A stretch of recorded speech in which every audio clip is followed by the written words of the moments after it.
कोकणाला आज आणि उद्या पावसाचा रेड अलर्ट जारी केला गेलाय। कोकणातील ग्रामीण भागात पावसाच्या जोरदार सरी बरसतायत। रेड अलर्ट असला तरीही किनारपट्टी भागातून पाऊस गायब दिसतोय।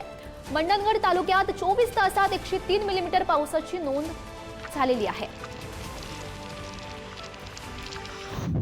रत्नागिरीमध्ये सकाळपासूनच ढगाळ वातावरण आहे आणि अरबी समुद्र आणि बंगालच्या उपसागरापर्यंत कमी दाबाचा पट्टा निर्माण झाला आहे आणि त्यामुळे कोकणाला आज आणि उद्या रेड अलर्टचा इशारा हवामान खात्याने दिला आहे।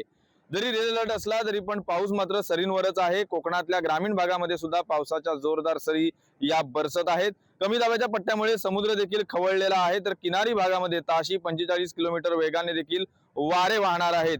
किनारपट्टी भागातील लोकांनी या दृष्टिकोनातून सतर्क राहण्याच्या सूचना देखील हवामान खात्याने दिलेल्या आहेत। किनारपट्टी भागात अतिवृष्टीचा इशारा देखील हवामान खात्याने दिला आहे। गेल्या 24 तासाचा विचार केला तर रत्नागिरी जिल्ह्यामध्ये 73 मिलीमीटर एवढ्या पावसाची नोंद झाली आहे।